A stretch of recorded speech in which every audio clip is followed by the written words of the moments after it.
in a quiet village nestled deep in a frost-covered valley, somewhere in the heart of 13th century England. The winter night unfolds with a gentle hush. The air is sharp, crisp, biting at the edges of the world, and the ground lies still, blanketed in a thin layer of snow that sparkles faintly under the pale glow of a crescent moon. The sky above is a deep indigo, pricked with stars that seem to hang low, watching over the cluster of small homes below. The village is silent, save for the soft creak of a wooden shutter pulled tight against the wind, the distant lowing of a cow settling in its shed, or the faint crackle of a fire burning low in a hearth. This is a place where time moves slowly, where the rhythms of life are tied to the land, the seasons, and the simple need to endure. Tonight, we linger in the lives of the peasants who call this valley home. Ordinary souls who face the coldest nights with quiet resilience. Their world a tapestry of small, comforting routines woven together to keep the darkness at bay. Inside one such home, a modest dwelling of wattle and daub, walls of woven sticks plastered with mud and straw, a family prepares for the night. The house is small, a single room where all of life unfolds. Cooking, working, sleeping, living. At its heart is the hearth, a shallow pit in the earthen floor where a fire glows, its flames casting flickering shadows across the rough walls. The fire is the soul of the home, a fragile but vital warmth that must be tended with care. To let it die in the night would leave the family shivering, their breath clouding in the air, their fingers stiff with cold. The family knows this, and so they've spent weeks gathering firewood, hauling logs from the nearby forest, their arms aching as they stacked the wood in neat piles under a thatched shelter to keep it dry. The logs are mostly oak, its dense grain burning slow and steady, or ash, which gives a bright, lasting flame that holds the cold at bay through the long hours of darkness. Aelith, the mother, kneels by the hearth, her hands steady as she places a small log onto the flames. Her fingers are rough, calloused from years of labor, spinning wool, grinding grain, digging in the garden.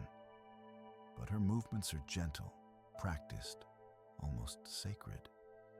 She knows the art of banking the fire, piling ashes over the glowing embers to keep them alive until morning. This skill, passed down from her mother and her mother's mother, is a quiet act of survival, ensuring the fire endures without wasting precious fuel. Her breath is visible in the chilly air, even within the walls of the house. But she's dressed warmly in layers of homespun wool, a tunic dyed a soft red with madder root, a kirtle patched at the elbows, and a thick cloak pinned at the shoulder with a simple iron brooch. Her hair is tucked beneath a linen coif, its edges frayed but soft, keeping her ears warm as she works. The firelight catches her face, softening the lines etched by years of toil. And for a moment, the room feels almost cozy, a small haven against the vast, cold night outside. Nearby, her husband, Godric, sits on a low stool, mending a wooden bucket by the light of a rushlight, a slender stem of rush dipped in tallow, its flame small but steady, casting a golden glow across his hands. His tools are simple, a knife with a bone handle, worn smooth by years of use, and a few iron nails he's saved and straightened for reuse. His hands, broad and scarred from plowing fields and chopping wood, move with care as he fits a new stave to the bucket's side. He hums softly, a tune his father sang, a slow, repetitive melody about a farmer who outsmarted a storm. The sound blends with the crackle of the fire, the rustle of straw, and the faint whistle of wind slipping through a crack in the shutter, creating a quiet symphony that fills the room. Their 3 children, Ida, Wynne, and Cuthbert, are already nestled in the family's sleeping area, a raised platform of packed earth covered with straw and layers of woolen blankets. The bed is shared, their body heat a precious defense against the cold. The straw rustles softly as Ida, the youngest at 5, shifts in her sleep, clutching a small rag doll her mother stitched from scraps of cloth. Wynne, 7, lies still, her breathing slow and even, her small face peaceful in the fire's glow. Cuthbert, 9, murmurs something about the day's chores.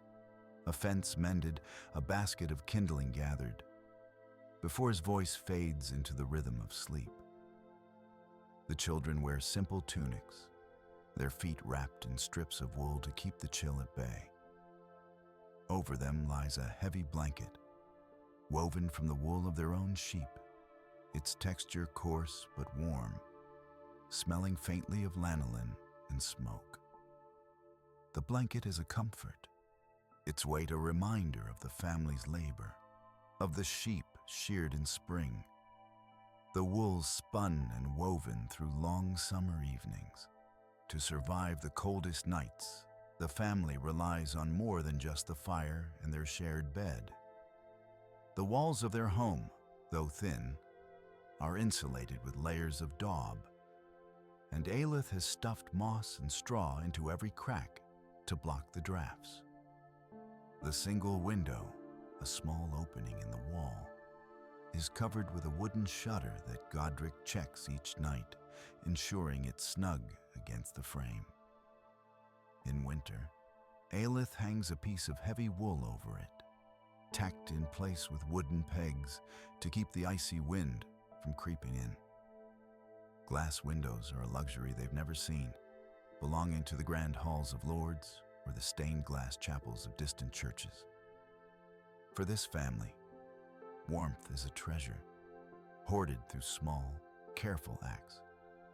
Sealing cracks, layering clothes, tending the fire with a reverence born of necessity. Food is another shield against the cold, a warmth that starts within. Earlier that evening, Aelith prepared a meal of pottage, a thick stew that simmered for hours in a blackened iron pot over the fire. The base is barley, grown in the fields beyond the village, mixed with dried peas and a few root vegetables. Onions, turnips, perhaps a parsnip, stored from the autumn harvest. She added a pinch of dried herbs, thyme and sage, their earthy aroma drifting through the room as the pot bubbled. Meat is rare, but tonight they had a small piece of salted pork, carefully rationed from a pig slaughtered in late autumn. The pork was a treat, its rich flavor a quiet celebration in the midst of winter's austerity. The family ate together, seated on benches around a rough wooden table, their wooden spoons scraping softly against their bowls. The warm meal filled their bellies, giving their bodies the strength to endure the night's chill. In a corner of the room, a wooden chest holds their winter stores. Sacks of grain, dried beans, and a few apples wrapped in straw to keep them from spoiling. Aelith checks the chest daily, her fingers brushing over the sacks, her mind calculating how long their stores will last until spring. As the night deepens, the family settles into their bed. The fire is banked, its embers glowing softly, pulsing like the heartbeat of the house. Outside, the wind howls, a low, mournful sound that rattles the shutter. But inside, the room feels snug, if not entirely warm.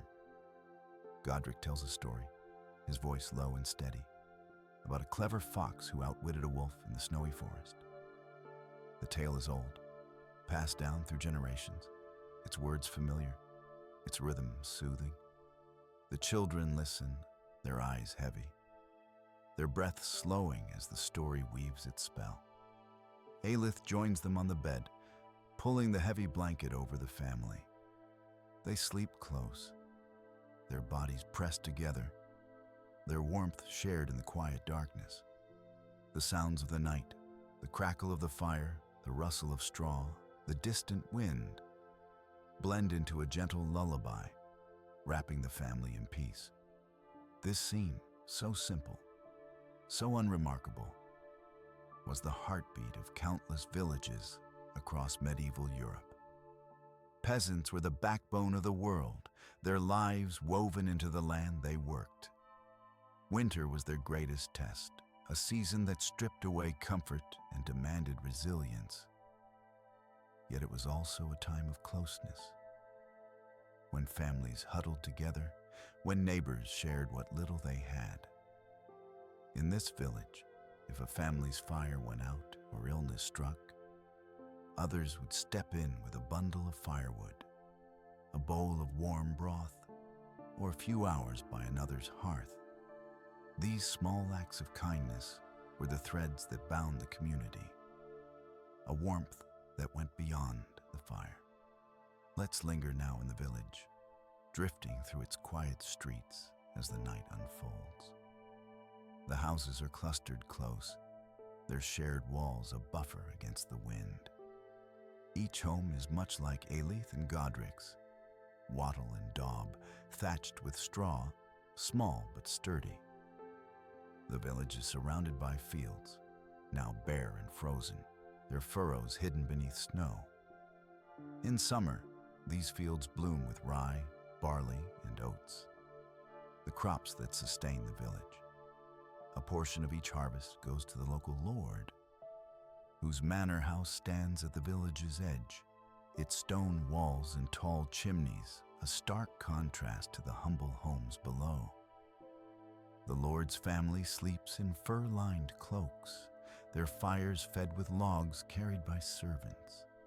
But the peasants rely on their own hands, their own ingenuity, to keep the cold at bay. The church stands at the heart of the village, its bell a steady rhythm in their lives.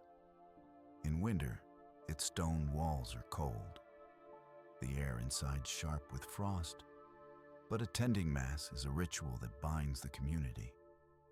The priest, Father Alric, is a local man, his face weathered like those of his flock.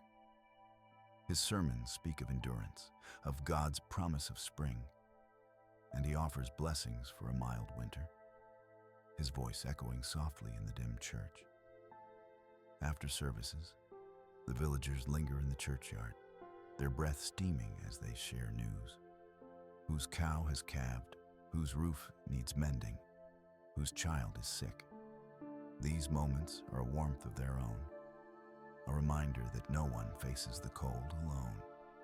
Winter is a time for indoor tasks, when the fields lie fallow and the days are short. Aelith spends hours spinning wool, her drop spindle twirling as it twists fibers into thread. The motion is rhythmic, almost meditative, the soft hum of the spindle blending with the fire's crackle. The thread will be woven into cloth on a loom, perhaps for a new tunic or another blanket to ward off the cold. Godric sharpens tools, a sickle, a plow blade, his hands steady as he works by the rushlight's glow. The children help where they can, carding wool with wooden combs or fetching water from the well, though the water often comes up rimmed with ice, requiring a stone to break the surface. These tasks, repetitive and familiar, fill the long winter evenings, their rhythm a quiet counterpoint to the howling wind outside. The family's animals are a lifeline in winter. Their cow, Bruna, and a handful of sheep are housed in a lean-to attached to the house, their body heat seeping into the main room. The animals are precious, providing milk, wool, and sometimes meat. And the family prioritizes their care, often eating less to ensure the livestock have enough hay. The barn, a small structure of timber and thatch, holds the hay harvested in summer, its dry, sweet scent mingling with the earthy smell of the animals. Aelith checks the barn daily, her hands brushing over the hay to ensure it's free of mold, her mind always on the months ahead. Let's drift now through a winter night in the village, feeling its quiet, its stillness, its subtle warmth. The snow falls softly, blanketing the houses, softening the edges of the world. The air is cold, sharp, but inside each home, a fire burns, its light a small defiance against the dark. The villagers sleep, their breaths slow, their bodies curled beneath blankets. The sounds of the night are gentle, the crackle of embers, the creak of a timber settling, the faint whistle of wind through a crack. The stars above are bright, their light filtering through the frost on the shutters, casting faint patterns on the walls. In Aelith and Godric's home, the night is deep. The fire is a low glow, its embers pulsing softly. The family sleeps, their bodies close, their blanket heavy. Aelith dreams of spring, of green fields and warm sunlight. Godric dreams of the harvest, of golden barley under a blue sky. The children dream of lambs, of running through meadows, of splashing in the stream that runs through the village. The house is quiet, save for the soft rustle of straw, the faint crackle of the fire, the distant howl of the wind. This is the rhythm of their night, a rhythm that carries them through the cold, a rhythm that lulls them into rest. Let's wander now to the autumn that came before, when the village prepared for winter's arrival. Autumn was a time of abundance, but also of labor, as every hand turned to the harvest. The fields were alive with activity, men and women cutting rye and barley with sickles, their blades flashing in the sunlight. The children gathered sheaves, tying them with straw, their laughter mingling with the rustle of the crops. The air was crisp, scented with earth and grain, and the village hummed with purpose. Aelith and Godric worked side by side, their hands stained with soil, their backs aching, but their hearts full. The harvest was their lifeline, the bounty that would carry them through the cold months. After the crops were gathered, the village turned to other tasks. Aelith dried peas and beans, spreading them on a cloth in the sun, her fingers sorting through the piles to ensure none were spoiled. Godric slaughtered a pig, a task done with care. For every part of the animal was used: meat salted for winter, fat rendered for tallow, bones boiled for broth. The women spun wool, their spindles twirling, their looms clacking as they wove cloth for cloaks and blankets. The men repaired roofs, patching the thatch with fresh straw, ensuring their homes would stand against the winter winds. The children gathered kindling, their small hands clutching sticks, their cheeks flushed with the autumn chill. The village stored its bounty with care. Grain was poured into sacks, sealed tight against mice. Apples were wrapped in straw, tucked into wooden chests. Herbs were hung to dry, their leaves crumbling into jars for winter stews. Aelith checked their stores daily, her hands brushing over the sacks, her mind calculating how long they would last. The village worked together, sharing tools, sharing labor, sharing the hope of a winter survived. The Lord's men came to collect their tribute, a portion of the grain, a share of the livestock. But the peasants kept enough to see them through, their stores a quiet act of defiance against the cold. Back in the winter night, the village sleeps. The snow falls, soft and silent, piling against the walls. The fire in Aelith's home burns low, its embers a faint glow. The family sleeps, their breaths slow, their bodies warm beneath a blanket. The night is quiet, save for the crackle of the fire, the rustle of straw, the distant wind. This is the heart of their winter, a time of stillness, of waiting, of holding fast to the promise of spring. Let's linger now in the ways the peasants kept warm, for warmth was their greatest treasure in winter. The fire was central, its care a daily ritual.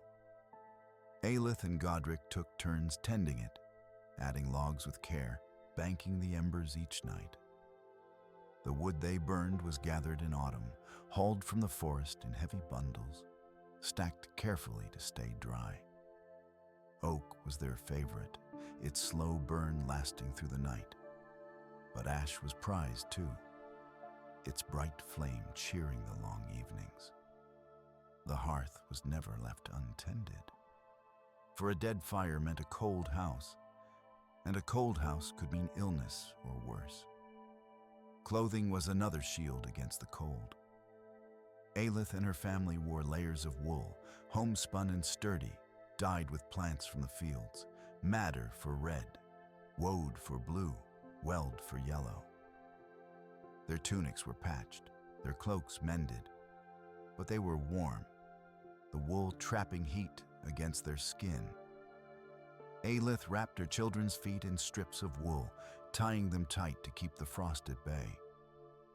At night, they slept in their clothes, adding extra layers to guard against the chill.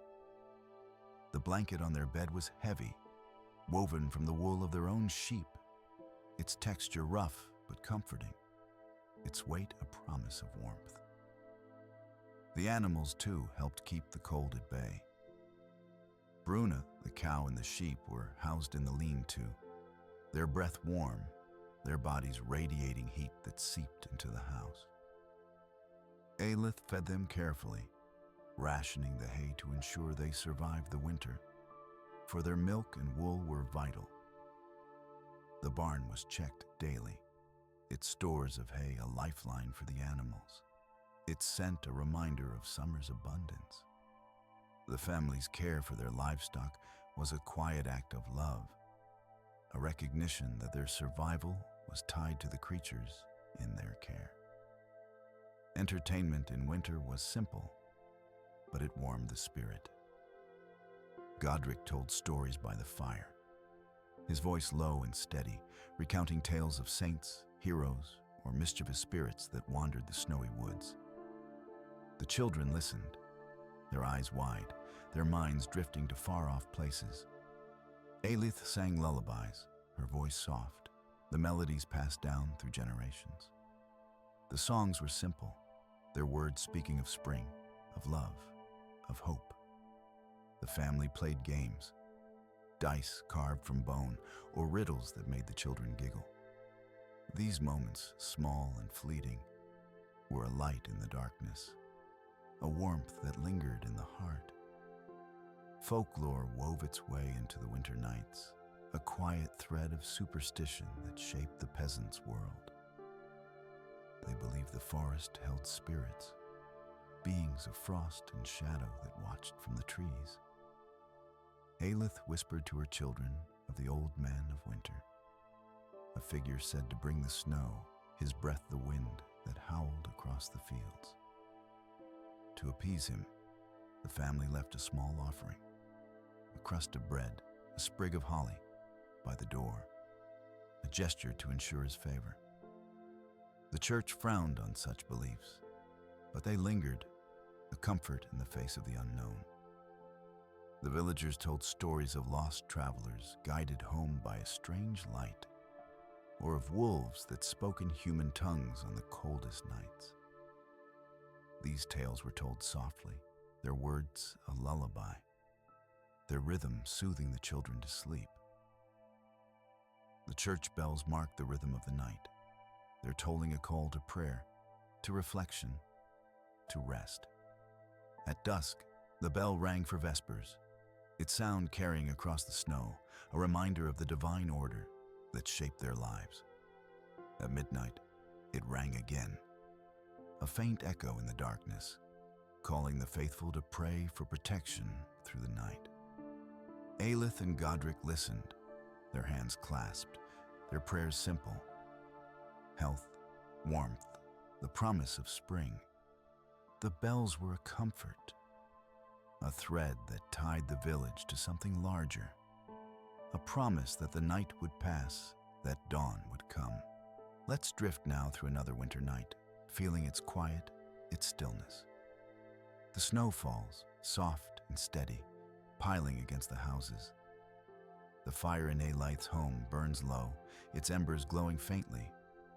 The family sleeps, their breaths slow, their bodies close. The wind is a whisper, the stars a promise, and the village rests, its heart beating slow and steady. The night is long, but it is gentle. It sounds a lullaby, the crackle of embers, the rustle of straw, the soft creak of the house settling under the snow. The days blend into one another, each one a variation on the same theme. Aelith wakes at dawn, her breath visible as she tends the fire. Godric milks Bruna, his hand steady despite the cold. The children stir, their chores waiting, sweeping the floor, feeding the chickens, gathering kindling. Breakfast is pottage, its warmth a comfort, its scent filling the room. The family eats in silence. The only sounds the scrape of spoons, the crackle of the fire. Godric heads to the fields, checking the hedges, testing the soil. Aelith spins wool, her spindle twirling, the thread growing longer. The children play, their laughter bright against the gray sky, until the cold drives them back to the fire. The village hums with quiet activity. Men mend fences, women weave cloth. Children chase one another through the snow. Neighbors share news, their voices soft, their breath steaming in the air. Aelith trades a pot of butter for a bundle of flax, her hands brushing over the fibers. Godric helps a neighbor patch a roof, their hammers ringing in the cold. The elderly sit by the fire, telling stories of past winters, their voices a steady drone. The church bell rings, calling the village to prayer, to rest, to hope. The day fades, the night returns, and the village settles into sleep. This rhythm, work, rest, warmth, community, defines the peasant's life. Their days are filled with small tasks, each one a step toward survival. Aelith's spindle spins, Godric's axe falls, the children learn, the fire burns. The village endures, its people woven together by necessity and care. The snow falls, the wind whispers, the stars shine, and the world is quiet. Let's linger now in the textures of their world, for it's in these details that the story lives. Feel the roughness of Aelith's cloak, its wool warm against her skin. Hear the soft rustle of straw as the children shift in their sleep. Smell the pottage simmering on the fire, its earthy aroma mingling with the sharp scent of burning oak. Picture the snow piling against the walls, its weight a soft pressure, its silence a comfort. These sensations, so simple, are the fabric of their lives, woven into every moment of their winter. The seasons turn slowly, each day a step closer to spring. Aelith dreams of planting, of green shoots breaking through the soil. Godric dreams of the harvest, of golden fields under a warm sun. The children dream of lambs, of meadows, of warm days by the stream. These dreams are their warmth, their hope, a promise that carries them through the darkest nights. Let's wander now to the forest, where the men gather wood on a crisp winter morning. The trees are bare, their branches etched against the sky, the ground a patchwork of snow and frozen leaves. The axes ring, their sound sharp in the still air.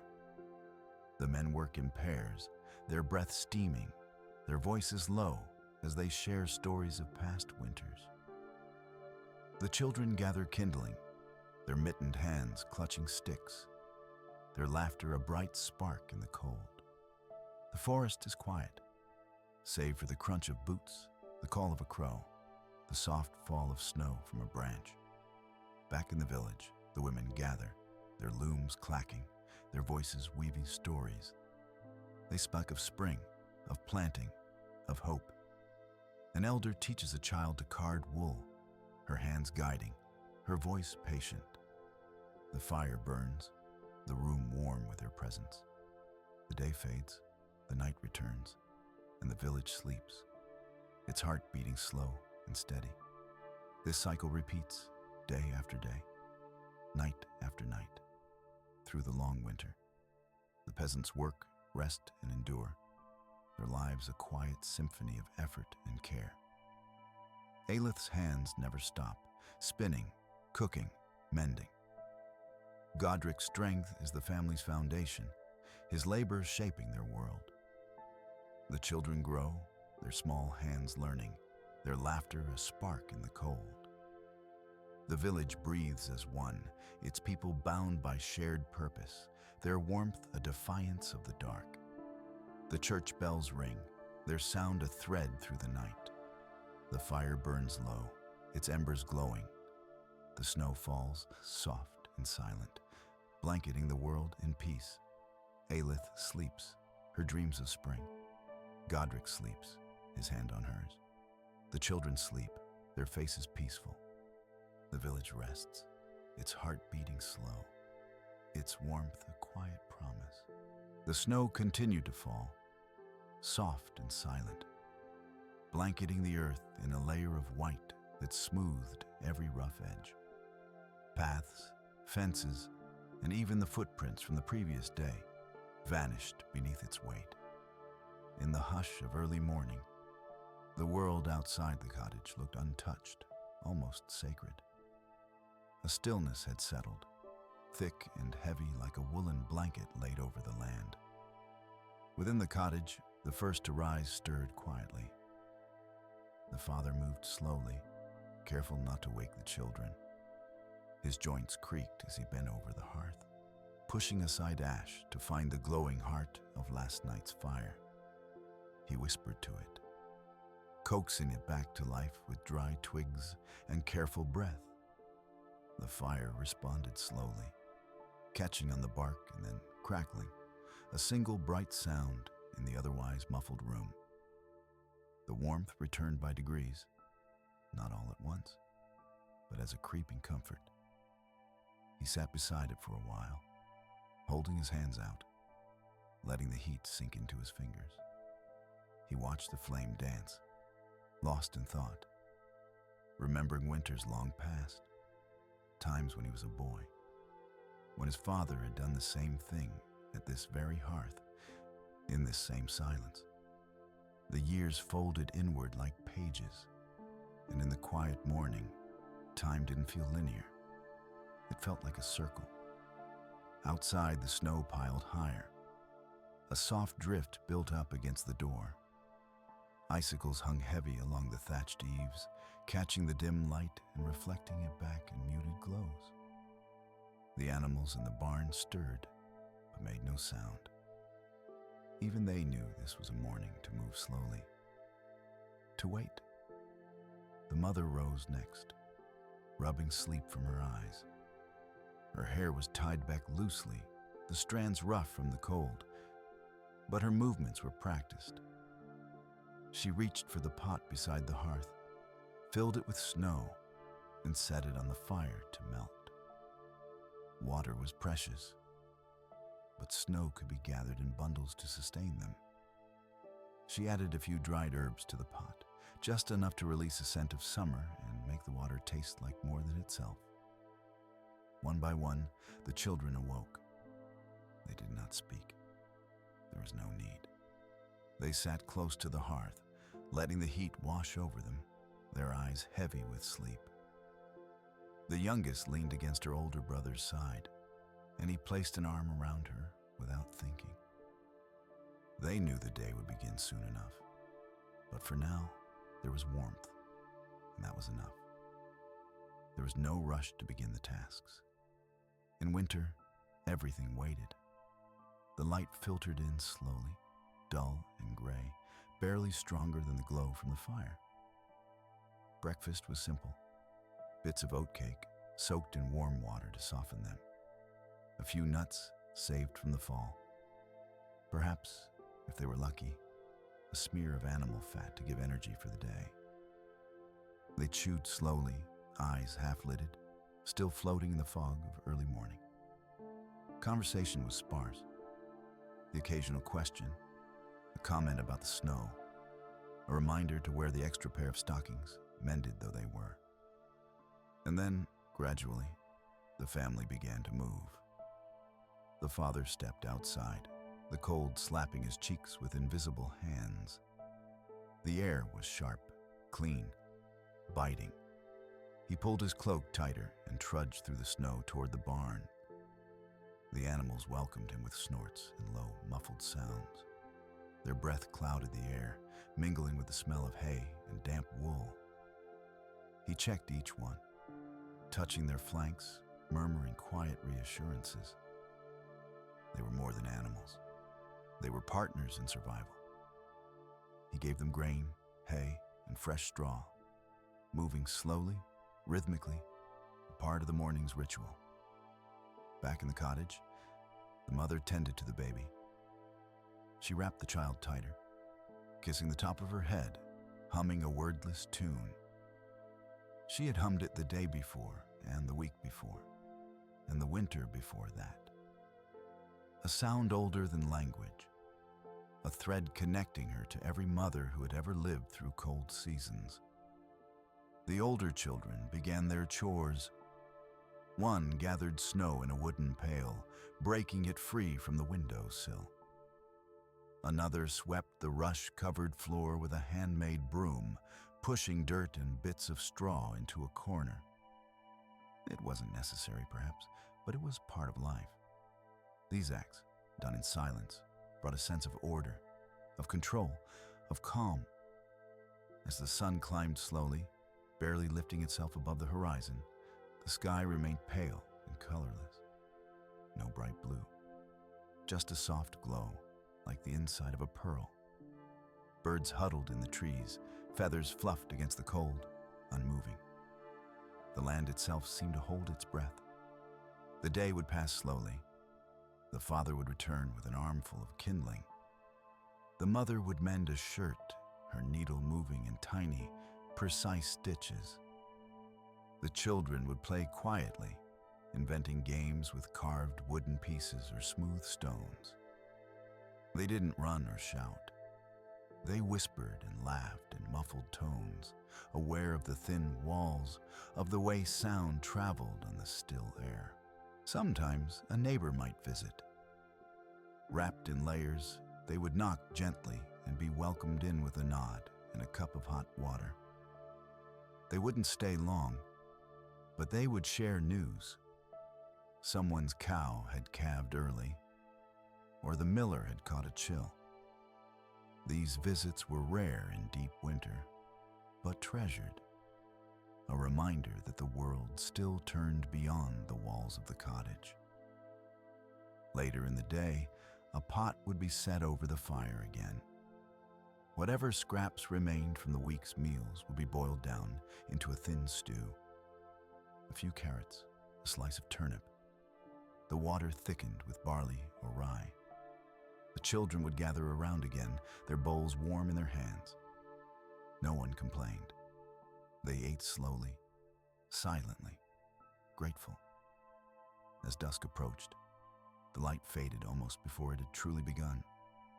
Shadows grew long, and the world outside turned blue, then gray, then black. The fire became brighter by contrast, casting its glow on the walls, warming the faces that sat nearby. The day closed itself, quietly and completely. They sat in that firelight for a long time. The baby had fallen asleep. The father dozed in his chair. The mother spun yarn, her spindle turning slowly. One child curled up with a carved doll. Another traced patterns in the ash near the hearth with a stick. These were not moments of excitement, but they were full of something deeper, something safe and still. Eventually, one by one, they prepared for sleep again. The blankets were arranged, the fire banked, the animals checked, the door locked. The cottage became quiet save for the soft breathing of those within. Another night, like the many before it, had come. And once more, they surrendered to sleep. Night had returned, just as it always did. And the world outside the cottage had once again fallen into silence. The snow no longer fell, but it remained piled high against the sides of the house, softening the shape of the landscape and muffling even the sound of footsteps. It was a quiet so complete that even the creak of a rafter or the pop of a coal in the hearth seemed to echo into the darkness. Inside, the fire had been fed again, its flames dancing in slow rhythm, casting shadows that swayed like ghosts along the rough-hewn walls. Above, in the rafters, herbs hung motionless. The air held the scent of wood smoke, dried thyme, and the faint, earthy traces of root vegetables that had been boiled for supper. These were the smells of comfort, of survival, of ordinary lives lived with care and dignity. The children were already sleeping, their limbs curled beneath layers of wool and linen. Their breath rose and fell in gentle waves, steady and slow. Dreams, if they came, would be soft and indistinct. Images of snow-covered meadows, warm hands holding theirs, and the steady rhythm of the spinning wheel turning in the evening light.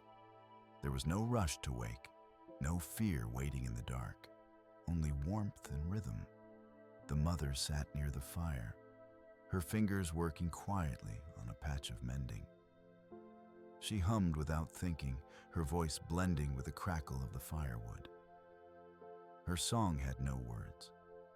It was the sound of thought, of memory, of 1,000 nights passed just like this.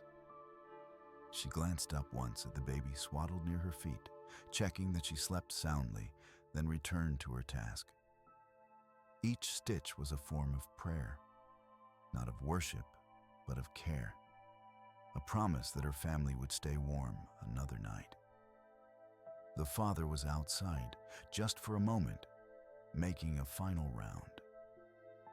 He moved through the snow with the quiet purpose of someone long accustomed to the cold. He checked the barn door, secured it against the wind. He looked in on the animals once more, offering a few words, spoken low and soft. They knew his voice. It was part of their winter, too. When he returned, his cheeks were red and raw, but his breath was calm.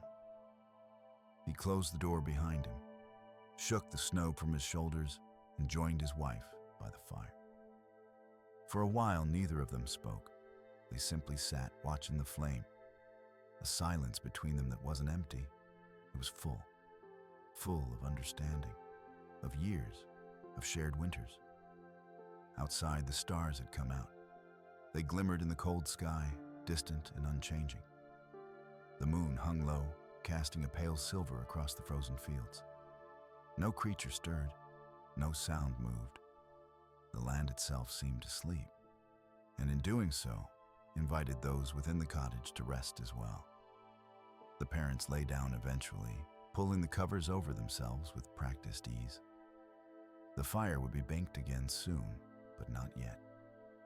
For now, it burned on, a slow and steady reminder that life continued even in the coldest of seasons.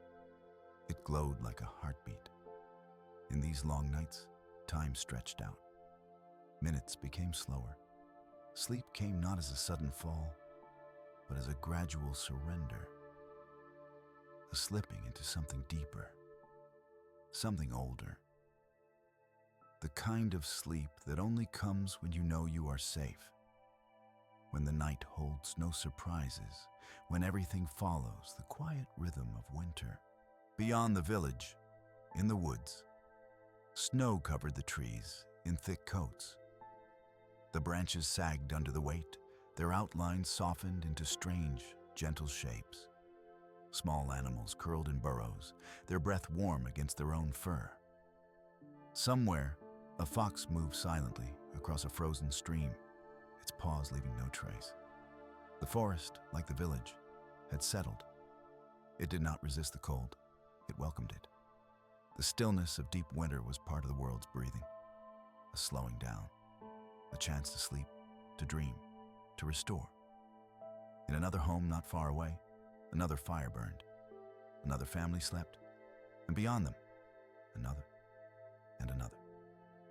All across the land, small cottages glowed with the same flickering light, separate and quiet, yet bound together by the same season, the same softness, the same rhythm. Each home had its own stories, its own laughter, its own silence, its own little rituals of warmth and care. And yet, they all shared something quiet and wordless, a knowledge passed down through generations, not spoken but lived, that winter would come and winter would go, that snow would fall and melt, that the fire, tended with patience, would never go out. Somewhere in the dark, a distant owl called. Its sound echoed between trees, unhurried and ancient. It had seen many winters, and would see many more. Its call was not of fear, but of belonging, a statement to the world that it too was part of this quiet story. Back in the cottage, one of the children stirred in sleep, turning beneath the blankets. The mother shifted without waking, adjusting the covers, smoothing the child's hair. The motion was instinctive, reassuring. It required no words. The child sighed and settled again, deeper into the warmth. On the table, a candle had burned low, the wax pooling slowly. Its flame, like the fire, moved gently, casting soft circles of light that danced across the wooden beams. It would be extinguished soon. But not yet. Not until the last of the embers had been checked, the door had been fastened, and the silence fully embraced. In the rafters above, the beams creaked softly with the settling of the house. The sound was not startling, it was familiar, a part of the night's language. Every groan of timber, every whistle of wind around the edges of the roof was known. These were not threats. They were the voices of the home itself, breathing, settling, sleeping. There was no reason to stay awake, no clock to watch, no task unfinished. The dark was total now, and within it, peace had bloomed. The night had taken its shape, and everything within the cottage moved to match it. Slow, still, steady. Morning returned slowly, not with a burst of light, but with a subtle shift in the darkness. The cold still hung in the air, thick and unmoving, but the black of night gave way to the softest gray. Light seeped in through the cracks, not enough to stir the sleepers at once, but just enough to announce the world was still turning. Inside the cottage, the embers from the night fire still glowed, faint but alive. They whispered their warmth into the room, casting a dull orange hue across the stone hearth. The mother was first to stir this time, her movements slight, careful not to disturb the sleeping forms around her. She sat up slowly, listening, the kind of listening only winter teaches, a listening for silence, for cold, for safety. She moved quietly across the room, feet wrapped in cloth, each step deliberate. With practiced hands, she added twigs to the coals, coaxing the fire back to life. A breath here, a whisper of encouragement there, and the flames answered. They rose slowly, licking the new wood with orange tongues. Light returned to the room in waves of warmth. She placed a small pot on the flame and filled it again with snow. It crackled and hissed as it melted, and steam curled upward, dancing in the golden light. She looked at it not as water, but as time, melted down from cold hours into something warm and sustaining. A few dried leaves were added to the pot, just enough to change the scent, to suggest flavor, to remind the tongue that nourishment was coming. Outside, snow still blanketed everything. No prints yet, no signs of movement. The trees stood heavy with ice, their limbs frozen mid-motion. Birds remained tucked deep in their nests, and no breeze disturbed the powder that had settled across the rooftops. It was a morning of stillness, and the world respected that silence. The children stirred one by one, slowly, peacefully.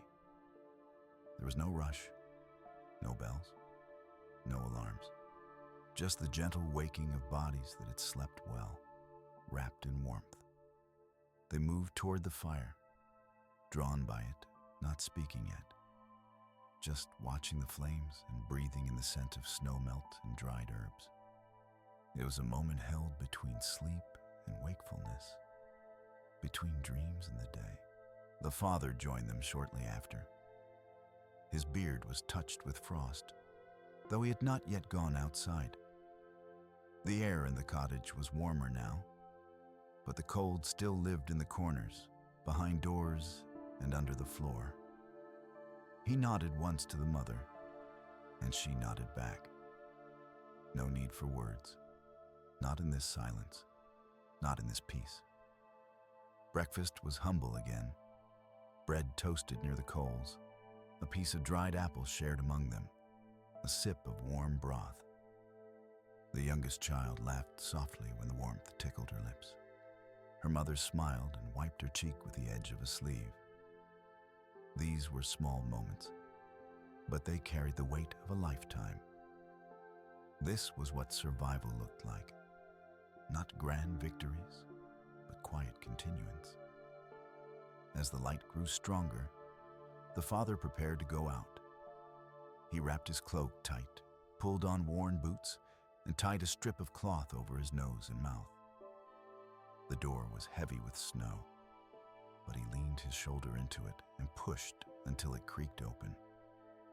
Cold air rushed in, biting and sharp, but he didn't flinch.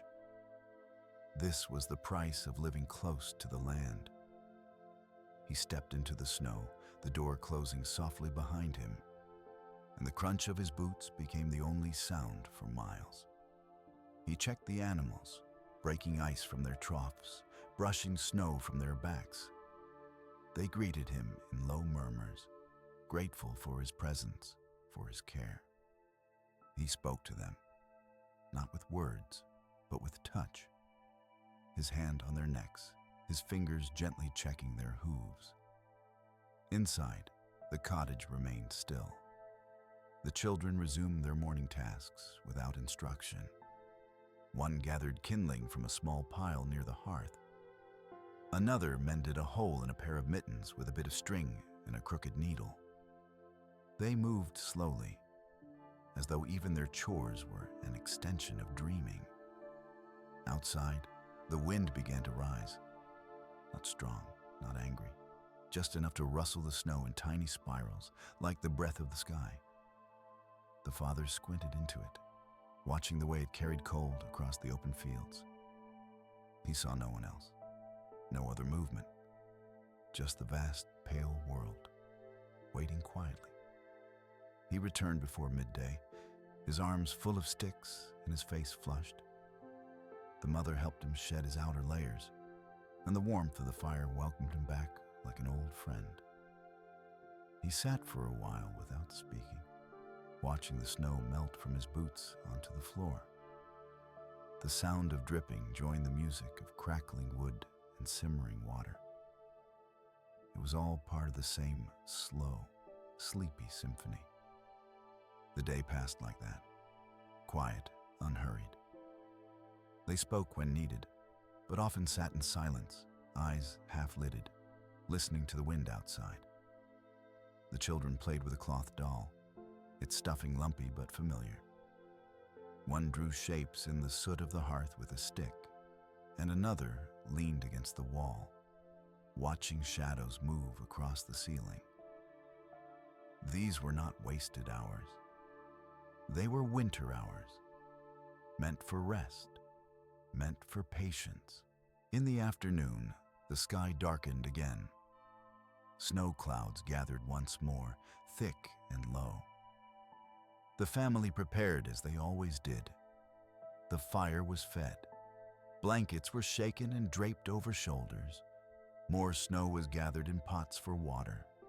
The wind was stronger now, and the door creaked softly with each gust. But no one was afraid. They had lived many winters. They had learned that cold can be endured, that silence can be kind, and that time can move differently when measured by firelight and breath. They had seen the world bloom in spring and fall asleep in snow. They had buried seeds and waited for them to rise again. They had whispered stories in the dark and held each other close, and watched as the stars returned night after night without fail. Evening arrived once more. Another candle burned low. The stew in the pot was simple, but warm. They ate slowly, holding their bowls close to their chests. Outside, snowflakes began to fall again, brushing against the windows like soft fingertips. The world had turned once more, and the cycle continued. They cleaned up in silence, hands moving gently. The mother sang again as she folded the cloths and tucked the baby beneath the covers. The father added a final log to the fire, then sat back, stretching his legs and sighing deeply. The children yawned, their eyes growing heavy. And slowly, just as before, sleep returned. Not all at once, not suddenly, but gently, like snow falling, like a blanket being pulled over the land. They drifted one by one into dreams of spring meadows and warm earth, of laughter and songs carried on the wind, of nothing at all. And the fire burned on. Night deepened again. It had returned with its familiar hush, folding over the land like a soft woolen shawl. The snow outside whispered down in thick, lazy flakes, covering footprints from the day and smoothing every corner of the earth into gentle silence. The wind had quieted to a hush, brushing against the eaves like a lullaby. Nothing stirred now, and nothing needed to. Inside the cottage, warmth held steady. The fire burned low and calm, no longer crackling with urgency, but glowing softly, like an ember of thought that had not quite finished its dream. Its light flickered gently across the beams, painting the walls with gold and shadow. All was quiet except for the rhythmic breathing of those who slept, and the occasional gentle shifting of a blanket. The baby sighed in her sleep. The mother's hand, resting nearby, twitched slightly at the sound, but did not wake. Her body, like the cottage, had settled into stillness. The father's head rested against the wood of the wall, his breath deep and even. His dreams, if they came, were likely of fields in bloom, or the creak of the old cart beneath a summer sun. But even without dreams, this sleep was enough, deep and uninterrupted. The children lay tangled in each other's warmth, limbs stretched out, cheeks red from the heat of the fire. One of them still held a scrap of fabric in their fingers, a leftover from play or from mending. They would not remember holding it. They would not need to. The room itself seemed to sleep. The shelves held still their jars and bowls. The bundles of herbs and twine swayed not at all. Even the broom in the corner, leaned just so, did not stir. It was as though the home itself knew it must rest, that the time for motion had passed, and the night asked only for stillness. Beyond the walls, beyond the safety of hearth and bed, the land lay wrapped in white. The trees bore their weight with grace, limbs heavy with snow, bent not in sorrow, but in patience. The stream, half frozen, gurgled beneath a skin of ice. Its song was faint, distant, but it still flowed, quiet proof that life, even in stillness, goes on. Farther out, in the forest, animals nestled deep in their dens.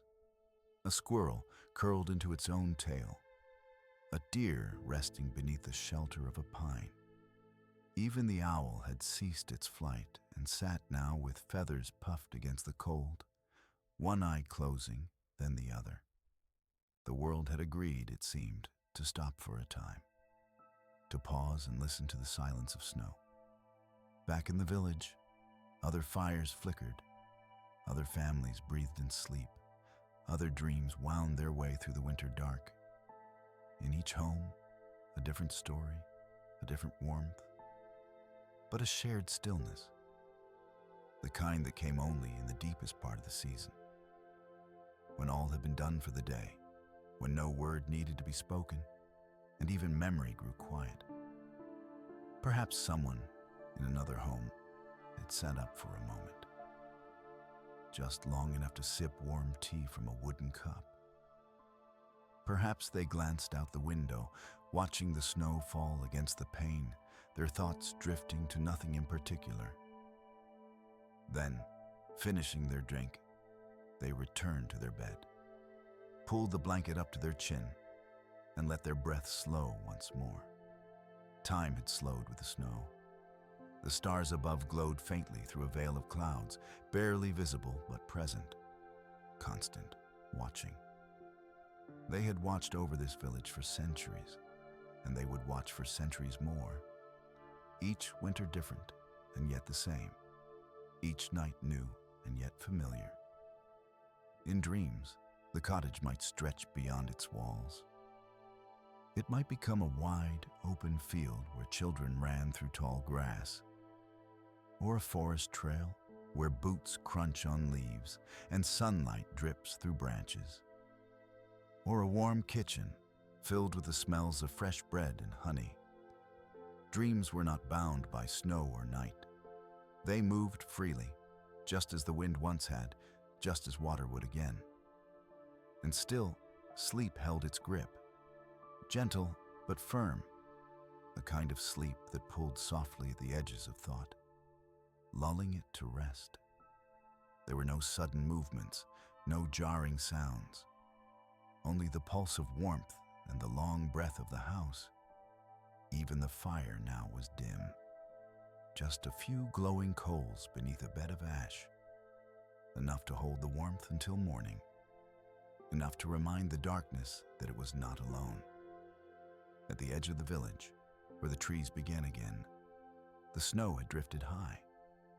No path remained, no sign of carts or boots or animal tracks. The world was erased, not by violence, but by gentleness. A kind of renewal, a reminder that in winter, even the past can rest. The moon passed behind a thick blanket of cloud, and the night deepened. This was the hour of deepest sleep, the time when even the restless quiet their minds, when the stories cease and silence tells its own tale. In the cottage, someone stirred. A child, perhaps, or the mother, half waking. But no words were spoken, just a sigh, a shifting beneath the blankets, a return to slumber before thought could even rise. And so, the story paused, not ended, but paused, left floating in the warmth of a long night, waiting for another fire, another winter, another voice to take it up again. The hours passed unnoticed, as they always do in deep sleep. No clock ticked, no rooster crowed. The rhythm of the night did not need to be measured. It simply unfolded, like frost on a window pane, growing slowly and silently in every direction. A faint breeze stirred the snow outside, brushing powder from rooftops and carrying it into the dark. The village held its breath. Even the animals, sheltered in barns and pens, remained still. The world had become one great cradle, holding every sound, every heartbeat in soft suspension. Inside the cottage, warmth remained tucked in the corners, resting just as the people did. coals in the hearth had dimmed to their deepest red. Yet they glowed steadily, providing just enough heat to keep the cold at bay. The stones around the fireplace still hummed with low warmth, as if remembering the flames that had once danced above them. The father shifted in his sleep, not from discomfort, but from the quiet dreams that threaded themselves through his resting thoughts. He dreamed of summer, a field of tall rye waving beneath a golden sky, of laughter echoing from across the hill, of the feel of sun-warmed soil under bare feet. The dream lingered, soft as a breath, then faded again into silence. The children murmured in their sleep, small and quiet sounds, as though even their dreams respected the hush of the hour. One reached out in sleep and touched another's hand. The warmth of skin against skin was all the reassurance needed. No words were exchanged, no fear, only the knowledge that love had weight, even in the dark. In the loft above, snow slid from the edge of the thatched roof, landing with a faint thump in the powder below. It disturbed no one. It simply added to the blanket of stillness covering everything. Trees leaned gently in the wind, creaking not in protest, but in harmony with the night. Their branches swayed like ancient arms, rocking the wind back and forth with wisdom and patience. Somewhere deep in the woods, a fox stirred beneath a bush, its fur thick against the cold, its breath forming small clouds in the moonlight. It listened for danger, found none, and curled once again into the hollow it had made. The snow fell quietly around it, and soon there was no sign of the fox at all. Only stillness once more. Time continued, but it did not press forward. It moved like mist, unhurried and soft. The stars emerged one by one from behind their veil of clouds, glowing dimly above, not with brilliance, but with steadiness. They did not need to shine brightly tonight. They only needed to be there. A reminder that the world above kept watch while the world below rested. The wind, once brisk and playful, had calmed to a low hum. It whispered between the trees, nudging pine needles and brushing the tops of drifts. It was not a lonely sound, but a comforting one. The kind of sound that tells you all is well, that nothing must be done, that now is the time for stillness. Back in the village, all windows were dark. No candle burned, no door creaked. The lanes and paths between homes had vanished under snow, as if the land had decided to start over. But there was no urgency in this blankness, no fear, only the slow, patient work of winter. Erasing noise, smoothing edges, inviting quiet. Inside the cottage, morning was still far off. The night held firm. The fire would need stoking soon, but not yet. The cold pressed softly at the windows, curious but not cruel. It knew this home was protected, and so it waited outside, content to touch only the glass and the stone, leaving the dreams within untouched. The baby made a sound, small and breathy. The mother stirred, just enough to place a gentle hand on her chest, not even waking fully. The child sighed and settled again, the sound vanishing into the folds of blankets and the breath of the night. Every heartbeat in the room continued, steady and slow, as though they had all agreed to follow the pace of the fire, the rhythm of the falling snow, the ancient lullaby of winter itself. This was not sleep from exhaustion or escape. This was sleep born of peace. And still the snow fell, flake by flake, each one silent, each one part of the great hush. There were no stories left to tell tonight, no more words needed. The cottage had told its tale, not in grand speeches, but in the way the fire burned, in the way blankets were shared, in the sound of breath and wind and silence. Outside, A final gust of wind wrapped around the house like a shawl. Then even that fell still. The night settled in fully, as though it had found its perfect shape, its perfect stillness. And one by one, without sound, the last thoughts drifted away. The last flicker of awareness dimmed. The world grew quiet, and sleep, full and deep, took hold. So now, with the fire low, the snow falling soft, and every sound tucked beneath a blanket of peace, you are safe. You are home. The world will turn gently while you sleep. Close your eyes. Rest easy. Good night.